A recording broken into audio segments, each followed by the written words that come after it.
Hi, my name is David Sobotka. I have a piece called Tabulation that's going to be at Water Street this July. I invite people to come and see it.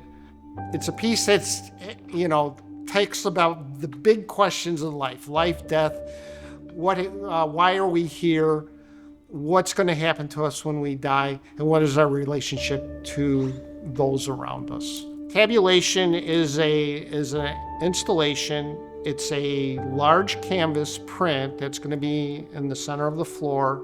It's 9 by 12. There's going to be 3D elements in it. There's going to be a way for you as the viewer to participate and interact with it. Personally, it's a culmination of 3 years of ideas that have been rumbling around in my mind. It brings it all together in one single piece.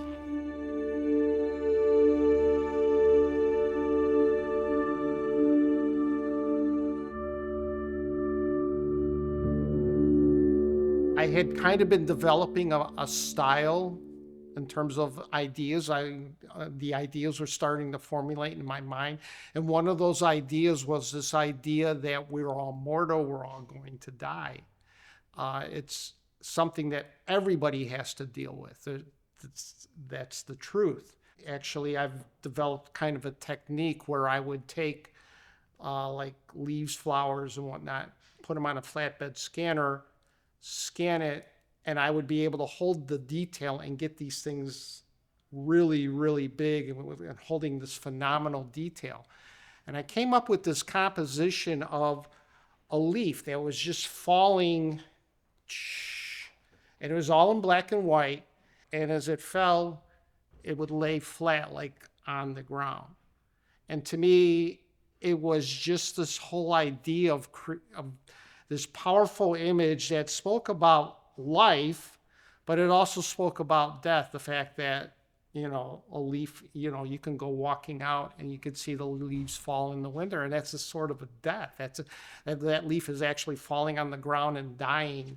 It's sad, but it's also, you think about it, these leaves just break down and they feed the ground around them, feed the trees and whatnot, and they kind of just recycle themselves throughout.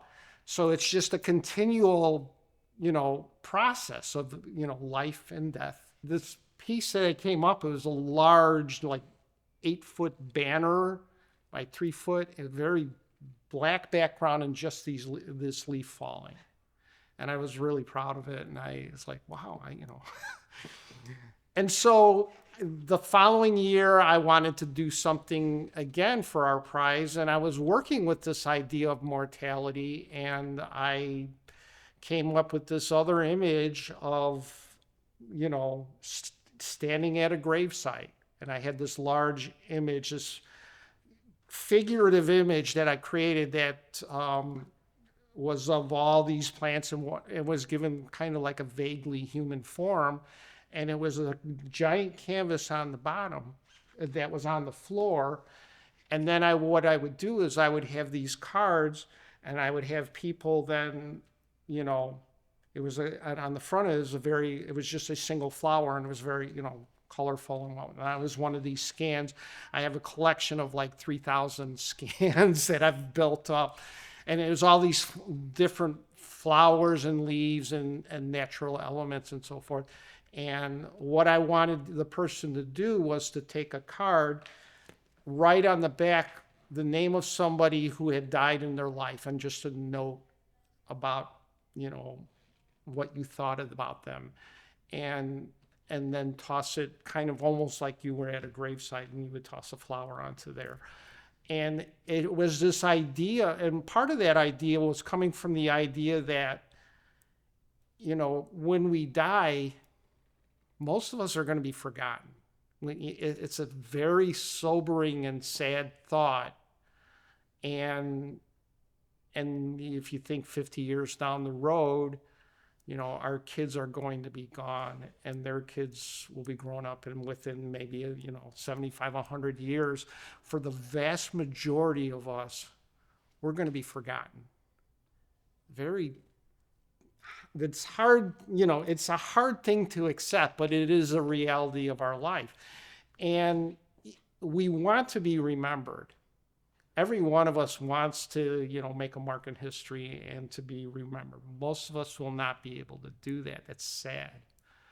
But for that particular moment when I had these people, it was this act of actively trying to remember somebody in your life. And then as a secondary effect, I wanted the person who tossed the card on there to actually take a card off of the actual gravesite and then flip it over and look at that person's name and take it with them. And so that you would be actually, for at least a moment, carrying that memory of that person who you probably didn't know, but you had a name and you had a note about that person that you could say, well, that person existed, that person had a life, that person had a family, and they really cared about, and their family really cared about them. And to just take that memory out with you, at least for a moment, to be able to think about another person who you did not know, but who existed in this world. So as I started playing with these ideas, the scale got bigger and bigger. I was going from this individual leaf falling to this gravesite to now thinking about the entire universe. And so my third entry to our prize, which was in 2000, which was last year, it's called Tabulation. It's taking this idea that you think this world is vast. Think of the universe itself, how big it is. And I cannot even comprehend the size of the universe. It's limitless. And how do you place yourself within the context that you live in? You are one speck in this entire universe, and it's continually expanding. And then to put it on top of that, I read a fact when I was a kid. I remember this fact from the Guinness Book of World Records. They had estimated at the time when I was a kid, it was in the mid-70s, that there have been in existence 93 billion people who have lived and died in this world.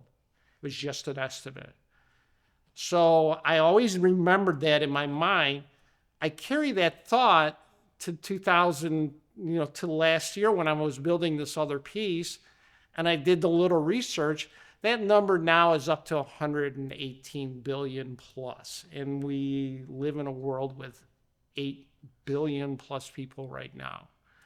But how do you wrap your mind around this figure that you are only one of 118 billion people? It's hard. But yet I realize at the same time that we do have a significance, okay? You can look at that idea and say, I'm just a speck in the universe, but I don't want you to view it that way. I don't think any of us should view that way. We do have significance in this world. We do. We interact with our families. We have families. We have loved ones. What we do every day, we interact with other people, and how we choose to do that is terribly important. Do we do it with the spirit of love, or do we do it with a spirit of hate? And I just wanted to be able to, get people to think along those lines, that even though you are just this little speck in the universe, you do have significance.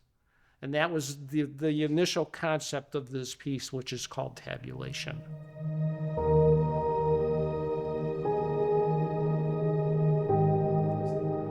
Well, the entire piece itself is a symbolic representation of the universe. The foundation of the piece that's on the floor, it's supposed to be, it's just black canvas. It's got white lines on it and a series of numbers. It's supposed to represent the universe in its entirety. In the center of the piece itself is going to be these three-dimensional construct, I guess, and it changes every time. Every time I install it, is always going to be different because that reflects the idea that our universe is ever changing. Each moment is different. Each moment is completely different from the moment before. And in one sense, there are no two actual moments that are exactly the same. It almost represents the start of everything. Whether you believe in, whether you believe in God who created the world, or you believe in a Big Bang where it just came into existence, there was a starting point somewhere. And this piece within the center of this is this exploding, everything seems to be exploding outward from the center of the piece, and it's working its way outward. Part of this too is there's these two bowls that I'm going to have on either side, and they are supposed to kind of represent humanity. Okay, one is called the life bowl, one is called the death bowl. What I invite people to do is I want each person to take a chip out of the life bowl, and you're going to put a mark on it. I've been requesting a number, and actually the piece itself has just got all these different numeric systems that are kind of different numeric systems within the confines of our history. They're represented, just a partial representation of the different cultures of the world, but there's these numbers, and I want you to put a number on this piece. You'll write that number. You're gonna take this piece and you're gonna throw it into the middle of this huge construct. You're also going to be invited to take one of the pieces that is actually within the piece and move it to the death bowl. It's supposed to represent the fact that we all live and we all die. There's this third idea behind it is I do want people to be able to kind of walk on it. You'll have to be careful, obviously. But you can take these pieces and kind of arrange them into like little communities or whatever. You may choose to toss your piece in there. Somebody might come along and actually take your piece and move it and put it into little groups to kind of represent a community, that we are all interconnected, we all are. And I would hope people would feel like, in that sense, that even as you're looking at the universe, you are still part of a community, okay? A group of people, be it your family, be it your country that you live in, be it your particular race, your nationality, your religion, whatever it is, you're part of a group. And I want people to feel that way, because it's scary to think of yourself as alone. To go through life with nobody there and to think that you are the only one. I want people to realize that you're not, that there are people around you who surround you and support you and love you. From a personal standpoint, I've experienced that with my family. It came very vivid for me back in 2014 when I got so depressed because I lost my job. I was on the verge of committing suicide, and a friend actually stepped up and said, I see the signs of what's going on in your life, Dave. You need to get some help. And he asked me point blank, he said, do you want to get this help? And I said, yes, I need to. If he had not been there to ask me, I might have taken that next step and actually committed suicide. But it's that relationship in my life, that person stepping in and my family supporting me, even during this very tough time and bringing me through that, is it's a reminder of the importance of those around us. The interactive part to me has become very important. Artwork is not meant to be static. It's meant to speak to you in some way, and I have been really drawn to the idea of artwork being a participation type of thing, where I want the viewer to actively participate. You can view it, and that's a great form of participation, but I want to take it to that next level. First of all, because I believe in the power of art. I believe that art can be a powerful vehicle to say something. Secondly, I want people within who may not think of themselves as artists or may not, consider it even, or not have an interest in it, to take that next step and involve themselves into like what I call an artistic mindset, where you might not have the ability or the talent, but you can appreciate art. And what I'm setting up here is a small way for you to maybe say, hey, I can create something here. Be it as small as moving a chip around on a board. Yet I'm actually participating in the creation and the evolution of this piece of artwork. And maybe that'll take you to the next level, or take that person to the next level, where they move from a passive participant to actually, hey, maybe I should take pottery. I can do something there. I can take painting, and maybe I'm no good at it, but I have this outlet that can kind of explode within me, because I myself, as an artist, I have this creative urge within me, and I always have to let it out somehow. And so I'm always finding different ways to let that go, to feed that creative urge. And and for a long time, I would develop a style or work on a style, and it would evolve over a period of time. Like anything else, art, it's a discipline. You have to practice it. Some people have this innate ability to create, and from day one.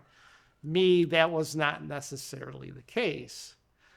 I've become very confident in my artwork, but that is something that has developed over time. And the only way that has developed is for me to actively feed that creative urge and to explore. And how can I say what's inside me in a visual way? And so that's, to me, that was very important about artwork.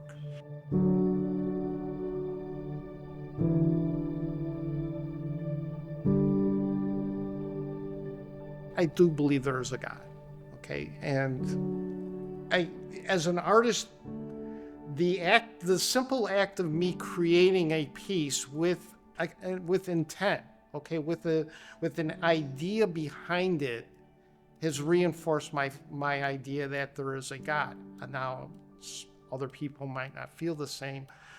That's fine. But for me personally, and I do struggle with the idea of God, okay? And when you look at the vastness of the universe and you go, is there a God out there? Yet when I'm sitting down here and I'm actually creating something, I can see that intelligence behind it. I can see that intent. And in a strange sort of way, that reinforces my belief that there is a God and that there is a purpose for us. Because if there is no purpose for us, why are we here? And it's scary. It's almost scary to think without living a life without a purpose. Because this going back to my depression, I had lost all sense of purpose in my life. And that was the point. That brought me to the point of absolute despair. Without purpose, what does our life mean? And so from that standpoint, I think that whole theology or those ideas are my way to work through these issues or these questions within my own life. And I've found it very therapeutic, I guess. I still struggle, but it helps me to work through these questions. What is death? What is life? How did we get here?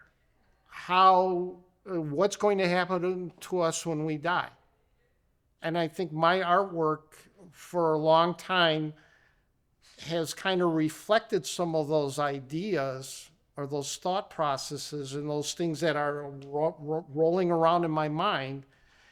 And I think as I've become more confident in my artwork, it has become more prevalent. So now I approach my artwork with those thoughts and ideas in my mind and say, okay, I'm thinking about this. this particular idea or this particular concept, how do I visually represent that? Because for me at least, the beauty of being an artist, or the thing that I learned in college, is that you have to do it for yourself. If you're trying to please other people, then it's not genuine, I guess would be the way of saying it. It loses a little bit. It's almost forced.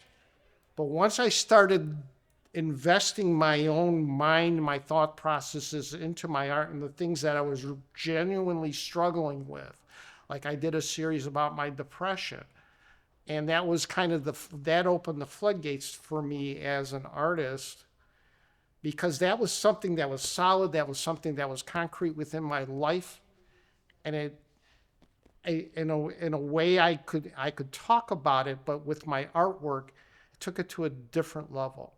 And I challenge all artists to really truly think about, what is it that you want to say with your artwork? Do you have something that you want to actually say? It could be as simple as, oh, I like this scene. This is a beautiful scene and I want to reflect that. But if you want to dive in and take it to a deeper level, I challenge all artists to kind of do that, to look at their artwork with thought and intent. Life changes every day. Every moment is different. There's no, it's when you think about my own life, I'm at an age right now, I'm going to be turning 65 this year. I just discovered that I have cancer. It's prostate cancer. And they caught it at an early stage, which I'm internally grateful for. But it forces you to think about your mortality. And I find myself reflecting upon those, things in my life, and realizing that I can't bring back the past, that the things that I've experienced, I think about them, but then there's things that as an artist, I'm excited because I can now move forward, and every day becomes, in a way, kind of an adventure, because what can I say with my artwork? I have a grandson right now who, he's 4 years old. He's adorable, and I get to see him grow up. And so, again, he's changing. Each day he changes. My relationship with my wife, it deepens and it grows over a period of time. So life, it doesn't stand still. It changes. And so, at least with my artwork, with this piece, I wanted to reflect that idea that everything changes. Sometimes it's for the good, sometimes it's not for the good, but it changes. And it's what we do with that change when things do change. How do we handle those changes? Do we fall into despair, or do we adapt and say, you know what, this is what's been dealt to me. I'm going to deal with it the best I can. And I brought up the thing about my cancer, I've been strangely calm about it. Some people would get really freaked out about it. And maybe if I had, stage 4 cancer, I'd feel a little differently. But on the once level, I can go, you know what, they caught it at an early stage. I'm thankful. But it does tell me that time is still running out for me. I'm getting older and older. One day something's going to happen to me that, I'm going to pass away. So I have to be able to accept that that's going to happen. Because of the style that I deal with, and my style tends to be very symmetrical. Part of that is the idea that our life is a routine, that every day we live, we go to work, we come home, we eat dinner. It's just a series of routines. And I think my artwork kind of reflects that idea of the routine, of the repetitiveness. But at the same time, I want these elements within my artwork to kind of counter, not follow the norm, as it were. because it's very symmetrical, but most of my artwork, there's going to be elements that are not symmetrical that you look at, well, that doesn't match up what's on the other side. I have artwork that is very symmetrical, but I also have artwork that has this huge degree of symmetry, but also has this asymmetry going on in it. So that has become very important to me along those lines as an artist.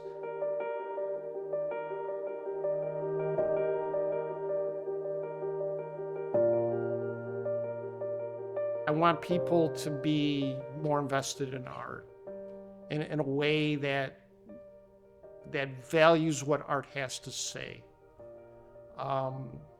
We live in a world where we're bombarded by images, and art is an image-oriented type of thing. So it in some ways, we're kind of conditioned to be viewing the world that way. I want people to be thinking along those lines. And, it's so interesting, or, I've had discussion with friends of mine who, it's like we would go on and go, why is that art? I could do that. And maybe you could. But did you think about the idea that the artist had behind it? Okay. I want them to look at artwork for just not as a, simple representation of something, but to view it as a way to convey ideas. And I think, sometimes we view the world through the, tunnel vision, where we see what we want to see, and if it doesn't register with us, it means nothing to us. What I want people to do is be able to stretch, to dive into something and to view it, and to say, yeah, okay, I could see where he's coming from. I could see the idea behind it. And again, this whole idea of art being a conveyance of ideas, we're in a world where we're struggling with all different kinds of ideas and ideologies and so forth and so on. So in that regard, artwork becomes even a more important vehicle to get people to think about things that, maybe they were against in the past. Now I can see it from the perspective of a person because of this piece of art. And now I have a different viewpoint of that.